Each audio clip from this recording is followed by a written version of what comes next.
Bienvenue dans ce nouvel épisode. Aujourd'hui, nous allons parler d'une petite bestiole qui s'appelle le ver planaire et qui ne paye pas de mine, mais dépasse de très loin même nos super-héros quand il s'agit de survie ou de régénération.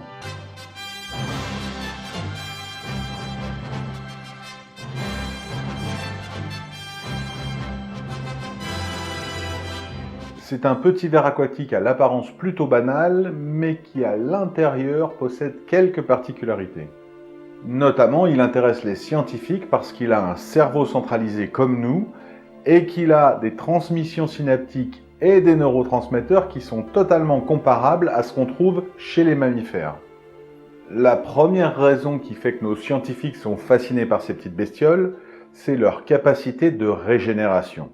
Couper un ver planaire en deux et non seulement il ne va pas mourir, mais en plus, avec ces deux morceaux, il va recréer deux vers planaires totalement viables, deux individus distincts. Intuitivement, en plus, c'est assez compliqué à concevoir, parce que autant on peut imaginer, en ayant beaucoup d'imagination, mais on peut imaginer de reconstruire un corps à partir d'une tête, d'un cerveau pour commander tout ça. Mais reconstruire une tête à partir d'un corps, reconstruire un cerveau, c'est lui qui commande en fait.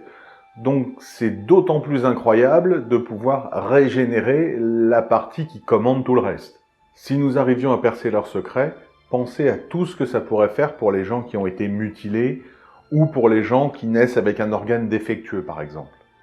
Comme je vous l'ai dit, ces vers ont un cerveau, donc peut-être potentiellement une mémoire, mais il fallait encore pouvoir le prouver scientifiquement.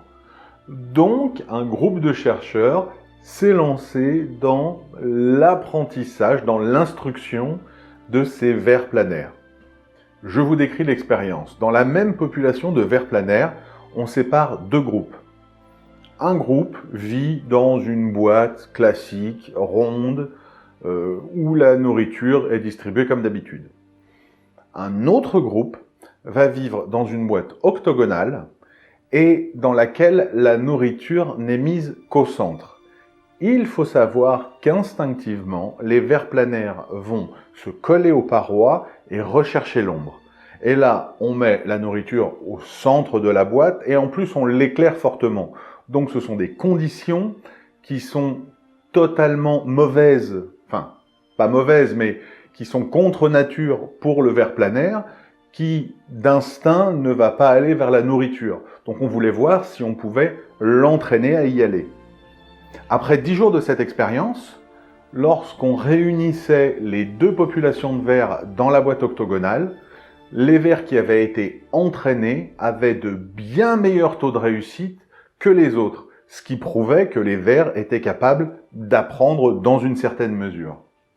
Et c'est là qu'on voit que les scientifiques sont pervers, puisque tous ces vers qui avaient appris à trouver la nourriture, on les a attrapés, on les a décapités en étant sûr qu'il ne reste pas un morceau de cerveau, et on a attendu 15 jours que leur tête repousse.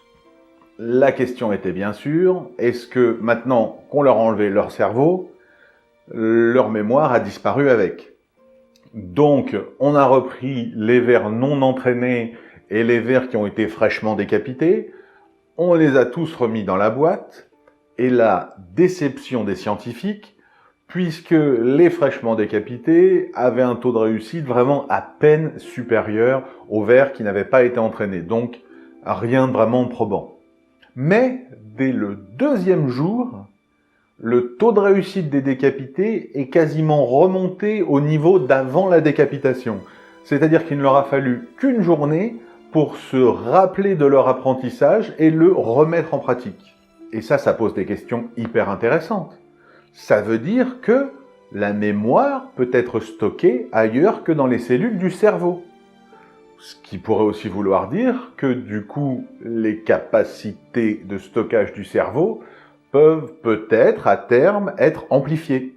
Encore une autre particularité de ces êtres extraordinaires, si vous prenez une cellule souche de ver planaire, que vous l'exposez à un staphylocoque, elle va rapidement développer une immunité à ce staphylocoque. Alors ça, c'est déjà très bien, mais là où ça devient totalement incroyable, c'est qu'en reprenant cette cellule souche immunisée, vous la greffez sur n'importe quel ver planaire, et ce ver se retrouve entièrement immunisé au staphylocoque.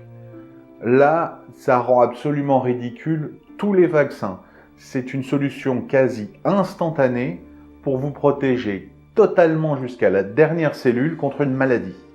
Et puis, à force de jouer avec, les scientifiques savaient plus trop quoi en faire de ces petits vers. On les a découpés dans tous les sens, jetés contre les murs, on les a brûlés, on savait plus quoi faire avec. Donc ils se sont dit, on va les découper et on va les envoyer dans l'espace sur la base spatiale internationale.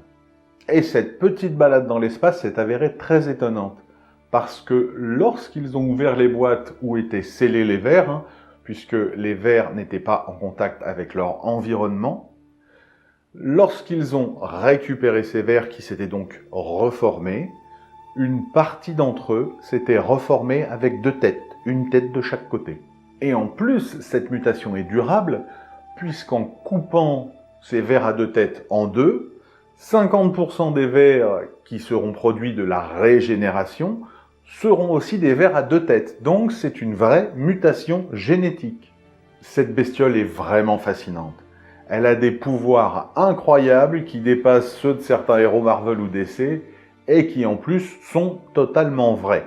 Si d'ailleurs on arrive à percer leurs secrets, ils pourront permettre de sauver des centaines de milliers de vies humaines. Bien sûr du coup ça posera des problèmes de surpopulation et de surexploitation de la planète, mais prenons un problème à la fois. Pour le moment, je vais me contenter de rêver à tout ce qu'on pourra faire quand on aura réussi à transmettre aux humains une partie de l'ADN de ce ver. J'espère que cet épisode vous a plu et je vous dis à très vite pour une nouvelle vidéo.